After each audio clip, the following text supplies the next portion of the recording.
Hello and welcome to episode number 49 of the Wondrous Stuff Vodcast, broadcast live on Google Hangouts on air every weekend. This is the place you'll find news, information and commentary on science and engineering and technology from the past week and beyond, and anything else that interests us from inside our tiny little human brains.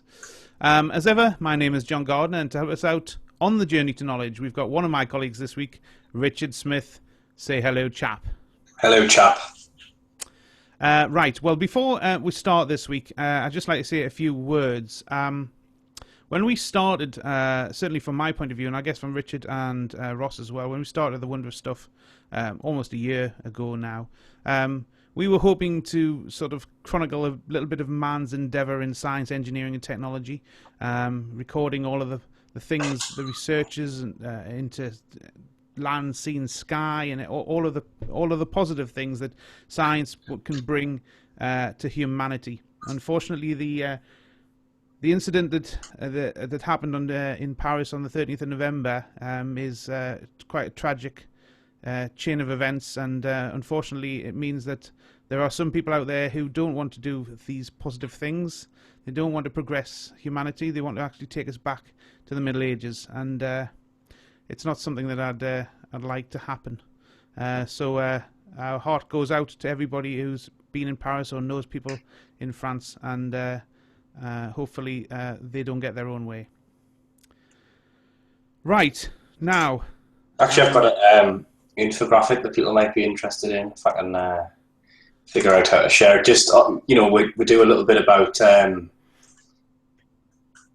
we do a bit about data and how that's different to people's perceptions. So this is an infographic about that The Economist did about because there's been some public outlash against Muslims generally. Of course, the groups responsible for the attacks appear to have been sects, which are subsets, and they've kind of got nothing really to do with Islam. They happen to believe in Islam, but Islam says, the Quran says nothing about what's happened in Paris. Doesn't compel you to do that. That's your own idiocy if you decide to do that. But this is because there's been some backlash, just kind of an answer to that. So you can see there that France has actually only got an 8% Muslim population, but the public believe, when they're asked, that figure's around 31% on average. Britain, 5% Muslim population. British public believe there's 21% of the population is made up by Muslims. Spain, there's only 2%, surprisingly, Muslims there, and they believe 16%. So you can see that distortion all across the board. I mean, Hungary, it's 0.1%, and they believe 7%. So it just shows you people's, this is why we often say about the importance of knowing the data. I mean, the data is the facts, isn't it? And if people are premising this idea of Islamification and the erosion of their own culture and things like that, you should at least be aware of that. Actually, Muslims are still in a tiny minority at this point. It's true as well, and we've discussed many times about how this type of data gets proliferated, and it's definitely. It's definitely media source, but also I think government as well. Government has the not just our government, but all governments. It's how they word things can stir up all sorts of animosity or. Well, it's the whole fear thing, isn't it? But fear, yeah. It's a bit like we've said before about car accidents and shark attacks. It's because you see so much footage of it, and you don't see plane accidents and shark attacks, more to the point. You see the footage of it, and you see pictures coming out in the media. If you don't then read the data, you're not really getting a good picture of what's going on. You're just seeing a very emotive image. And it's particularly ironic in this case because that's, of course, the whole point of terrorism. The whole point of terrorism is not to necessarily inflict those hundreds of casualties, but it's to terrorize the millions of people who occupy those nations, isn't it? So, and I think there was a perfect example of that. I just saw on the news before I came up here tonight and to do this, where there was a lot of people putting crosses and flowers around where the people were murdered over the weekend, and some think I don't know what it was, whether it was a car backfiring or a firecracker or whatever, and it was just everybody just split, just ran everywhere, and I just said to my wife, I said, well, that's what they want. Yeah. That's exactly what they want. They want fear, to be instilled in these people, and I think they've got what they want. Yeah. But I hope I'm wrong. Well, you've just got to, if you don't want them to win, you've got to keep living your life as you were before. And if the interventions that France are involved with are well thought through and planned and morally good, although that's difficult to say, but if they're engaging their military for the right reasons, then they shouldn't be dissuaded by this sort of thing, should they? Absolutely. Right. Well, what we'll do is we'll carry on with the show and just remember everything that happened. But first off, I think we'll go with you, Richard. You've got a new, is it? I don't know whether it's a new material, but it's a new way of structuring material. It's a lattice, is it? Yeah, it's not about the actual compound of the material as such. This is just the structure. So this is Boeing, and there's been microlattices, which is what this is, microlattice. There's been microlattices before. The concept kind of is inspired by human bones. So I think I've talked about the honeycomb, or maybe I didn't talk about it on the show, maybe I just put it on Facebook, but bees have evolved to make a honeycomb structure, which is naturally very strong, so it uses the minimal amount of material, and that's why the hexagon shape has evolved in beehive construction, because that shape is the most efficient shape you can come up with to use the least material for the most strength.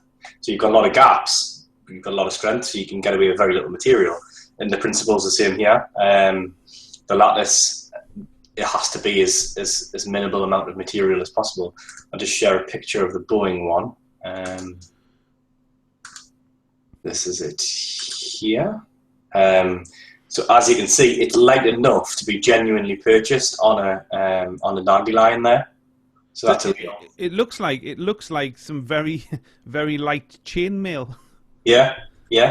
Essentially, that is it. So it's 99.9% hollow, and it's 100 times. What's the actual metal? Is that aluminium, or is it?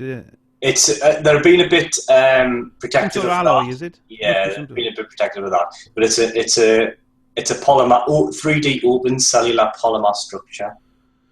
So the idea is that most of is the metal or is the alloy, is it like tube like? Is it hollow in the middle? Yeah, it's tube like, exactly. It's basically interconnected hollow tubes. And each one of those incredibly has a wall which is 1,000 times thinner than a human hair. So the tube structure itself, wow, the wall of the tube is 1,000 times thinner than a human hair, which means that the construct as a whole is 100 times lighter than styrofoam.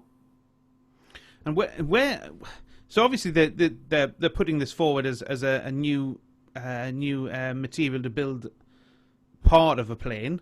Yeah. I don't know where that comes in the actual structure. Does it? Well, you obviously couldn't make large parts of the plane out of this, because clearly it would just blow in the crosswinds. So some weight is desirable in an aircraft. However, some weight you could definitely cut down, and you could certainly save fuel by moving the weight around to particular areas where you want it. So, for instance, walkways and things like that are strong for structural reasons, or heavy for structural reasons. So they put some weight into them in the cabins above your head and things like that for strength. Now, if you could put this microlattice in instead, you'd have all the strength with much less of the weight. So the one issue about that photograph that you were showing before is, it shows how light it is. Yeah. It doesn't show how what it will hold.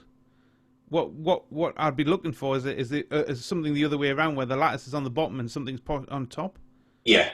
Well, obviously you could use it at different densities. So you could. This is just an exercise in seeing just how light it can get a metal structure. But clearly, if you wanted a bit more strength, you'd have to go a bit more dense and lose some of that. Yeah. So this is just an exercise in pushing it to the absolute limit. And it's get this, it's only 1.76 times the density of air itself at 25 Celsius. Isn't that mind-boggling? Wow. So it's not even twice as dense as air, the whole mass as a whole. That's crazy, isn't it? And so obviously the alloy is part of it, but also the shape and the integration of all of the elements. But it's the fact that it's not clear from that picture, because the picture kind of shows it looks quite dense in the picture, but it is by mass, it's 99.9% open space. So it's very, very thin tubes which have a large surface area, so it looks like it's covering a lot, but the thickness of them is minuscule. So when you and I guess it's the way that the interlinks are as well. That's part of it. The strength. So the alloy is part of it. Go on. The alloy is part of it. The way that the interlink is part of it. The strength. Yeah. It's like a multiple of things. Yeah. Well, they're not making a big deal out of the material. I don't think it's the material. I think it's the fact that the lattice, the fact that they're getting these tubes to connect at this thickness, they've managed to get it this thin. And the Boeing video that they've released shows it very well. It actually floats down like a feather. It's that light that it can be blown. It can be wafted into the air. It's that light. Wow. I mean, it's the picture of it on the dandelion. It's like it really is not disrupting the dandelion seeds. It's that's true. What else did I want to say about that? Let's see if I can see. So it's behaviourally similar to other materials that have been made for this purpose as well. It can in the video she's crushing it down and then putting it back, so it regains its original shape. Hang on. Yeah, I think I've got. This is not the actual one that we're talking about, but this gives a better idea of the lattice type structure. So this is from another research project. Yeah, it's that sort of thing. Obviously, they're quite large structures by comparison. Let me just see if I can find the exact one. Oh, is it this one? Right. Yeah, I'll just share this one out.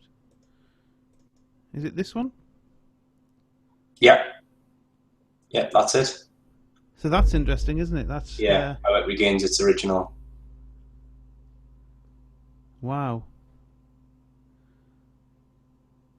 So it has some memory technique in it. Yeah, so it's behaviorally similar to elastomers, so it behaves like that, but it's not one. But yeah, it can completely recover its shape after a significant. So the obvious thing is that it's got compression. If you can do things with compression, then obviously it's flexible, and that's great because it's where you've got rigidity and flexibility. Yeah, it's that's the perfect thing, really, isn't it? So they're gonna obviously if it's light and strong, then you can put more. You use less fuel in your planes. You can put more people in the planes. You can put more cargo in the planes. Yeah, all of these things. Excellent. Wow. Yeah, so you can see why aeronautics it's the main market, but also like you say, the fact that it goes down and goes back to its original shape means that it's very good as a shock absorber as well. So it has potential applications, thermal and vibration. So it could be very good for that. Also, the fact that it can be compressed and returned to original state means it can store energy like a spring, but obviously in a much more significant amount because it's so dense. It goes to such a dense state that the potential for energy storage is very good as well. Yeah, absolutely. So they've obviously announced it this week, but do we know how far they're down the road in the research project? No, I think they've just announced it as a PR thing. I think they've had it for a while. They're just getting into the stage where it's quite well polished for demonstration. And we don't know how far that is away from going. No, they're still exploring the possibilities. The other thing that was mentioned was battery electrodes and catalyst supports, but I didn't quite understand how that would be. But I guess larger surface area would make it better for that. I'm not sure. Yeah, no, don't know how that would work. I don't know what they're aiming for on that one. But that's very interesting. Very interesting bit of material science there. Right. Well, actually, funny enough, here's another bit of material science. um, right. So plastic. Right. Well, we're all aware of plastic. Because plastics are everywhere, and they have been since like the 20s. We've had, Bakelite was one of the first plastics.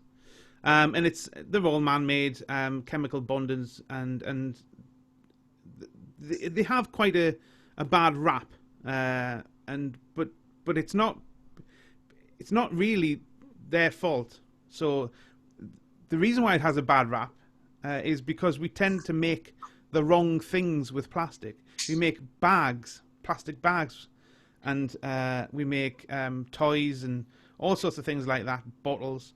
And it's those things, the very things that we don't need to last forever, like a plastic bag, we do not need it to last forever. We need it to be strong enough to get from shop to home, and then, quite frankly, we could have that biodegrade, but we still use plastics. And that's why the seas are covered in them, and the beaches are covered in them, or the hedgerow, when you're driving down a road, you'll see them all in the plastic. But plastics are...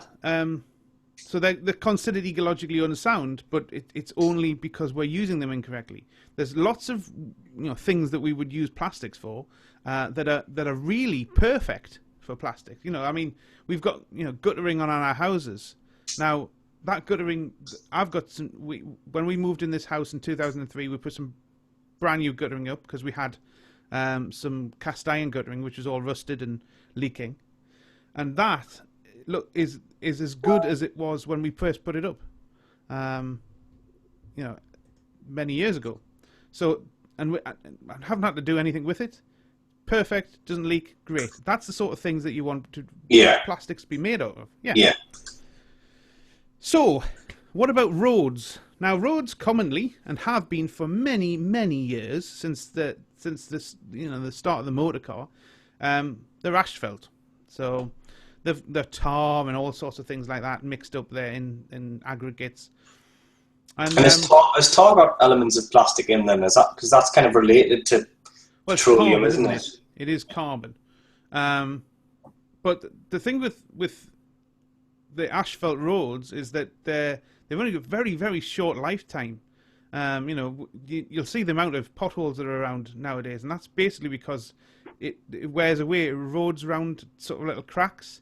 Yeah. And consequently holes, and then water gets in, it freezes and it expands. And I must admit, it's always struck me as a poor design because it's not fit for purpose at all, is it? No, it's not. It's dreadful. And it's like, you've used it for years. We have used it for years. Now, recently, we've started, I think there was a couple of them, trials. Certainly one part of the A1 had some, it was asphalt mixed with tyres, old rubber tyres. Right. And the idea was that the tyres obviously gave you some shock absorption, but also cut down on noise. Right. Because it was going past a load of houses, so they wanted to try and cut down on the noise. What, the road would absorb the noise from the traffic, or just the noise? Well, the rubber was actually the rubber is actually cut down, and you can hear it when you're going from one bit of the standard asphalt onto the rubberized bit. Right. Where the recycled tires are all mixed in with it. See, I always assumed the noise of a road was more the engine noises rather than the actual roll and resistance sound. But I guess the roll and resistance sounds probably cumulatively is quite a loud noise. Yeah, it is quite nice. So that's one of the things, but I still don't think that they've got the perfect road surface. Well, there's a company in Holland, in the Netherlands, called Vodcast. That sounds German, doesn't it? But it's not. And they've done a lot of work on doing plastic roads. Now, when you think about it, it's pretty good, because a conventional asphalt road, it releases approximately when they're putting them down, about 96 million tons of carbon dioxide in the atmosphere every time that they have to do this thing each year. And plastic, it's in this context, it's a much safer and greener option to build the roads with. So it's converting this asphalt base to make into the plastic roads, make them stronger and sturdier, and the lifespan's about 3 times longer than that of a national road. Now, the way I'll show you the picture. This is how they're going to do. This is how they're planning on doing them. You'll see them here. They've got a cycleway here and they've got a road here, but they actually go in big sections. And they've also got they're pre-formed to have all of the services in the little gaps between. Right. So they've got the pipes and they've got electricity cables and stuff like that. I've got some more little ones here. You'll see them better here. So it's not too dissimilar to the solar roadways then? I was going to mention that because you mentioned that months ago now. I think it was one of our first. Yeah. Now I don't know whether this came out of the same thing because there were. Was it Rotterdam when they were doing those solar roadways? Yeah. This is in Rotterdam as well. Right. Okay. So that I don't know whether they're having particular sort of research projects in Rotterdam, or whether this just happens to. It's just like a sort of like a genuine what's the word? Fluke. That it's all happening in Rotterdam. But the idea with these is that they all go in sections, and you can see that the water runs off here in the sides, which is quite cool. So they've got and obviously they've got pipes and the electricity cables in there.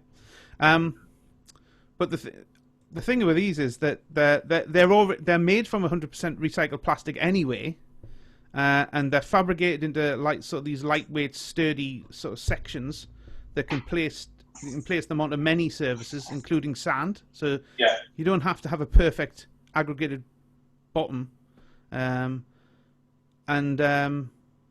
they can go in weeks rather than, because they're all they're made elsewhere and brought onto site. They can go in weeks rather than months, so you can build roads much quicker. What about being damaged then? The damage? They don't damage. That's the thing. They will. Obviously, they don't rust, and they've got no. Because the whole point of plastic, this type of plastic, is that it doesn't degrade, it doesn't biodegrade or anything like that. So I guess if something hit it, you'd have damaged. But then you just. That's what I was thinking. Like if a lorry fell over on it or something like that. Yeah, you would have it would. It would depress and might even, I guess, under some circumstances, you would probably crack it. But then you would just take the whole section out and just plop a new section in. Right. So you would never have the concept of a pothole. I suppose a tar road has the advantage that because of what it's made from, because it's like quite kind of like sticky and it's small bits. I suppose you can take gouges out of it, but you never really see. Like over time, if you leave it, weather definitely does it, but you don't really see like a car hitting it and smashing a road up as such, do you? So I suppose you do in earthquakes and things like that. But that's true. I'm just wondering about things catching on fire on it and things like that. I wonder what would happen. Yeah, that's interesting, but that's one thing it doesn't mention. But of course, plastic, it does, unless it's got some sort of flame retardant in. I mean, I presume it has, but then I don't know. I presume it has. Something, if a lorry went up and exploded on it, it'd be interesting to see what would happen there. Whether you'd have to then put out the road as well as the lorry. But they reckon that they're pretty much unaffected by the effects of water and corrosion, and they can withstand temperatures like as low as minus 40 degrees C. So. The one thing that they are working on at the moment, though, is that it's how safe they are in sort of icy conditions. Because obviously, it's unless you're going to build in some sort of traction type thing on the top, it's going to be fairly slippy. Yeah, because that was the main problem that they were facing with the solar roadways as well. Yeah, and the equivalent one in the States, they were looking at that, weren't they, the braking distance times. They said it was comparable, but obviously they were. It's just one of those things, isn't it, where because you have something, you just can't make it worse, which is a good principle to have, I suppose. But I don't know whether you should be measuring everything by just something because it's the status quo. Of course, you don't want more deaths, but to me, as long as there's less deaths by all causes and less injuries by all causes, you're onto a winner, rather than just saying this one particular thing can't be worse and never can anything else. even if it's better in 10 other categories. I just find that sometimes is a bit of a narrow way to judge things, but that does tend to happen, doesn't it? It does indeed. But it's an interesting way. You know, it's something new. Like you said, and I've always thought, the standard way that we build roads it just seems archaic. Well, especially in countries where we don't do a good job, like the UK doesn't seem to. I don't have all the data, but I know when I've travelled, the roads in Sweden and Norway are immaculate by comparison. And for someone who's driven over 1,000 miles in Sweden, I didn't see any roadworks. The only time I saw roadworks was driving in the middle of the night, a small section, and the workmen were working on it to make sure it was done. And that was actually relaying tar roads. So there weren't utility people working, they were actually doing the roads. So they make sure that the disruption's minimal. And also, apparently, I heard this, and I haven't looked it up, I must admit, but what I was told by a Swedish person was that the aggregate has to be the same. So people can't just put their own in. So if a utility company comes in, they can't just stick their own whatever in to make the job cheap. Everything has to be consistently the same material, the same mix. So you get a lot less issues where there's a difference in materials, which then creates a natural gap, and then the weather gets in and that bit pops out. You'll see that all the time, where a repair of a previous pothole easily comes out because it's not the same. It doesn't adhere as well if it's not the same material. You certainly see that in this country all over the place, where you'll just see a patchwork quilt of all sorts of different materials going down a road. Yeah, and but seemingly they make it very difficult as well for utility companies to do that. You have to go through a lot more to get the road dug up. So you can't just say, oh, well, we want to lay something now. And if 6 weeks earlier the water company had it dug up, the electricity company can't then dig it up. They have to coordinate their work. There was something, at least 10 years ago, where they were going to make it so that everybody would have to put a plan like a year in advance. And if it was the same section of road by different utilities, they'd have to dig them up together. Well, I can tell you on my commute, it certainly hasn't been adopted, because the last 6 months, as soon as one bit's finished, another bit's getting dug up by someone else. It's gasworks, then it's housing development, then it's just dug up constantly. Mm.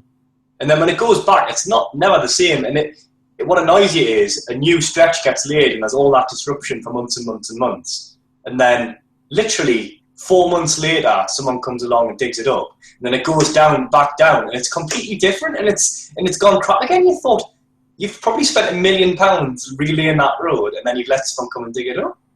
I know. And well, actually, and even the little things as well. I mean, we just had it would have been this time last year. We had the BT fibre optic came in, the Infinity, and they put the new box in, or a subcontractor put the new box in, and then another subcontractor came to dig the road up. They didn't, and then another subcontractor came to lay the cable in, and then another subcontractor came to tarmac it over, but the one that came to tarmac it over did an awful job, and like 2 weeks later it was all coming up. So somebody had obviously reported it, somebody else came out, dug it all up again.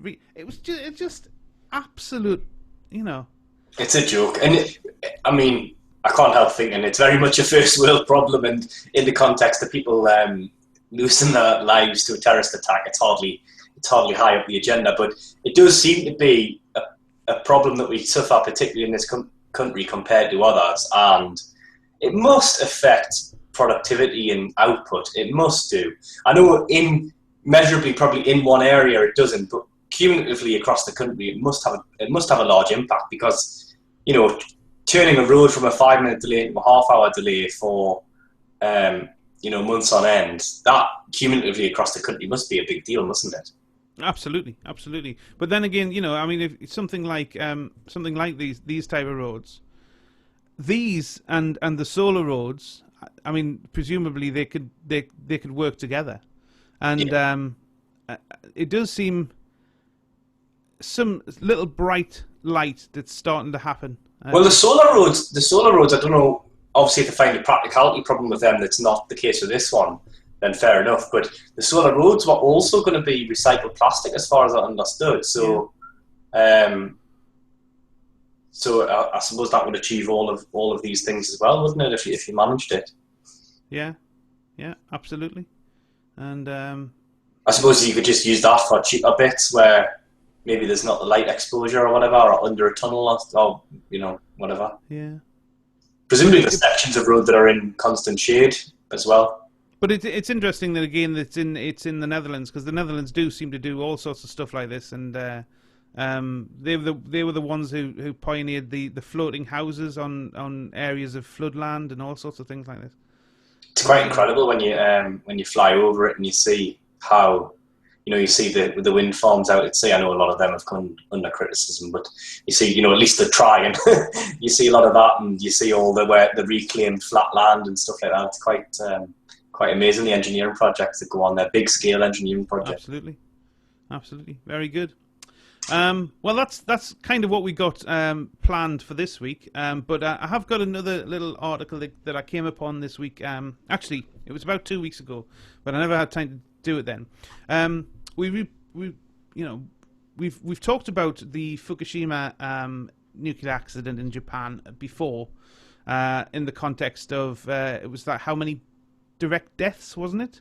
Yeah. Like we said, between Chernobyl and all sorts of nuclear accidents in the past, and how everybody, like you were saying before with that graph about Muslims and how and the perceptions differ from the data. Yeah. So the people just assume everything's worse than what it is, really. Well, there was a report that came out at the end of October, and I was just saying to Richard, it's the only time I've seen it reported was on the Russia Today news website. Now, Russia Today is a website and a television channel in English, 24 hours in English, but it's state run. It's run by the Russian government, and I think that the reason why this came out was basically they were trying to put a better spin on the what's it called? That was in Russia at the time, but it's not. It's in Belarus now. The accident. Oh yeah, Chernobyl. Chernobyl. Yes, sorry. Yes, Chernobyl. So I think they were trying to put a better spin on this, but basically what they found is that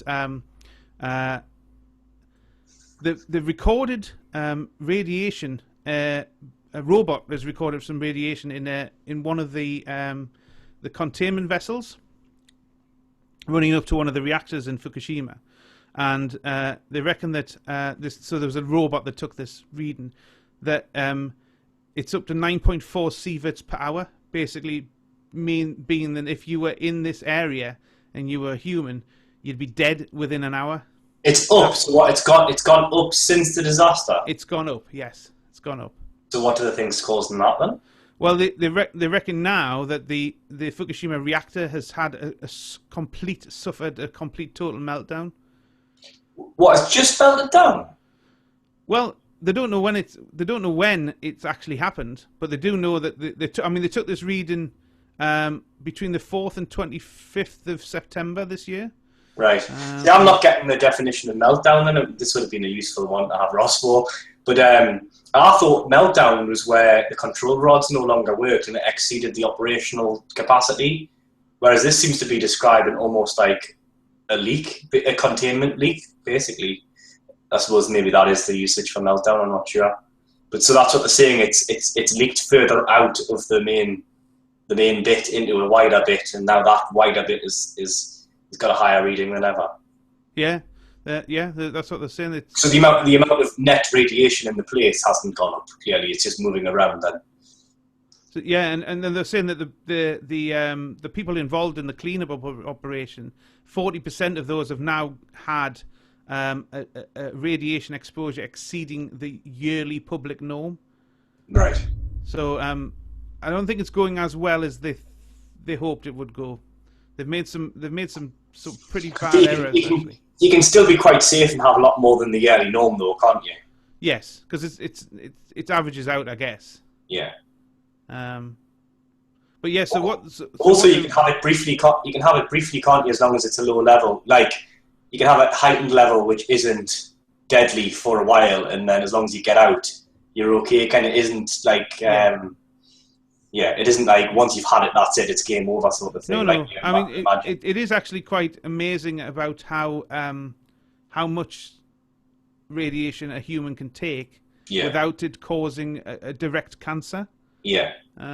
Which we talked about that before as well. Direct cancers caused by a nuclear. I presume it's a bit like smoking cigarettes. It's a bit of an average as well, isn't it? That you would never say to someone, well, it's safe up until that point. You're perfectly safe. Presumably, there's still some inherent risk that you could get a cancer. I think the thing with the difference between smoking cigarettes and something like this is that you understand the danger and you would get out there fairly quickly, and obviously put caps on how long you can stay in these areas. But with a cigarette, it's the cumulative effect over many years, and the fact that cells will change over those many years. And that's what causes the cancer. With this, it's just you know what it is, but it's if you're in there for a short amount of time, you have much better chance of not getting anything from it.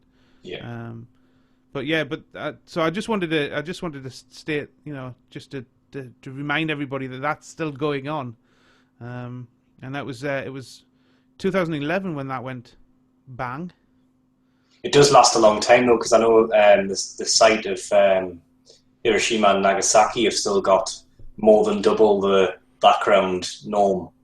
I think it's quite a lot more than double, but it's still well within safe bounds. But it's a hell of a lot more than, it's obvious that something's happened there, put it that way. Yeah, I mean, the interesting thing about this Fukushima and Chernobyl is that obviously I remember, because was it 86? Was it 86?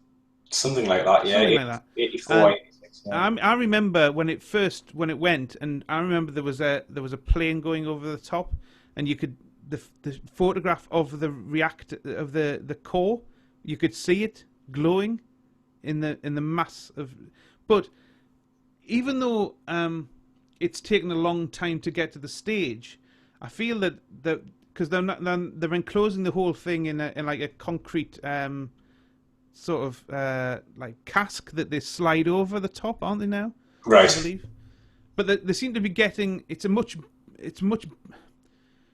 better planned than the Fukushima one. The Fukushima one, they do seem to be doing a lot of things off the cuff, trying many things at the same time. Well, I suppose some of it's that it's happening in the former Soviet bloc. It's kind of an area where it's not highly built up, is it? Whereas I think the Japanese don't really have that luxury to like plan it over a long time and let things settle down, and because it's just tiny, it's the most densely populated place on earth. So equally, you assume that a highly advanced country like Japan would have all of this sorted. You would have thought there would be some contingency planning and stuff like that, but I don't know. But maybe it's so complicated, and maybe there's so little known about it that maybe it's impractical to plan for. Without, maybe they've got plans and the plans just haven't planned out how people thought. Well, the biggest problem was, of course, that they had the backup generators at sea level, which was the biggest first mistake. It always seems madness after the fact when you read these things and you think, how can this level of oversight exist? But then it's human nature, isn't it? Because people don't care until something goes wrong. Yeah, that's true. But yeah, you do wonder about such an advanced civilization and kind of technology's their bag, and maybe that's a bit of a generalization, but they are known for their technological advances. So you would think, but I don't know. Maybe was it run by a Japanese company then? Yeah, it's a private company, TEPCO, wasn't it? I suppose you could say, well, what's that got to do with the Japanese people in the state of Japan? I suppose a private company is a private company, and if it's driven by profit, then what more do you expect? But it's all about honor in that country, isn't it? It's all about to be perceived as having done a bad job, and I'm pretty sure that well, I think I heard a story about how at least one of the executives is committed suicide directly because of that. They've definitely got that cultural legacy still going on. It's evident, isn't it? When Japanese companies run into trouble, that often happens, doesn't it? It does. But yes, it's still going on, and it's not getting any better by the sounds of things. They are having major problems trying to bring it all under control. Maybe maybe the nature of it's just different to the nature of yeah. Of the other. I've got a photograph here, and I'm just trying to think whether this is when this was taken, but I think this is after. This is actually, there's actually lots of cranes around here, and I seem to remember that this little building here, this is one of the reactors, and I think this is another one. So they've actually seems to have put some sort of cask around this one, because it was. I remember they had this like lovely sort of pale blue and white design on the reactors, and there was two. There were four, weren't there? It's one point. And this remind us again. Was the breach actually caused by Earth movement, or was the breach caused by the water coming in from the tsunami? Then it was the so there was an earthquake. Yeah, and some of the main power went out. That kept all of the whole thing cool. Right. And and then the tsunami came in and washed the generator. So everything would have been fine at that point. The two things together, right? Yeah. So the generators had kicked in, although I think one of them was off for servicing. So what seemed to have happened is that the generators kicked in fine. Yeah. So that would, and if it had stopped there, everything would have been okay, because everything would have been kept cool. The reactor would have been kept cool. Everything would have been fine. But then the tsunami came in and swamped the generators. Right. And because one of them was on maintenance, that still possibly could have kept it cool if that was on, but it wasn't. Right. So there was a number of factors. At least three factors together. Right. So in which case you can have a little bit of sympathy for them then, because they're just a bit unfortunate there then. Yeah, well, I suppose so. But then, yeah, I mean, it's very easy to say. Oh well, very easy to say. Never have that happen. To be wise after the event. If they had three measures and all three went wrong, it is a bit unfortunate. Yeah. But then the International Atomic Energy Authority did say that the building of the generators at sea level is one of their main criteria. You know, that the flagrant disregard of their criteria, the main criteria. Right. So it's a known thing that you always, if you're building sort of a water cooled reactor like this, obviously that you have to have it. You have to have the secondary and tertiary power means at a different level. Especially as it's an area more prone to tsunamis, isn't it? Well, it's earthquakes. It's on. Yeah. We've talked and therefore, as a result, tsunamis as well. So yeah. It's more. Japan is more prone than most places to water washing on shore. So, a bit mad that they still did that regardless. Yeah, absolutely. So it's still there, still doing things, still not so great over there. So I just thought I'd drop that in because we had a bit of time to spare. And it's probably it about this week, I think. Have you got anything else there, Richard? Nope. Right, well, we'll say goodbye to everybody this week. We hope you've enjoyed it. Our little blast through some of the world of materials and a little bit about nuclear power. There you go. That's what you get. A bit of a random sort. Next week, we'll be back, hopefully, with three of us again.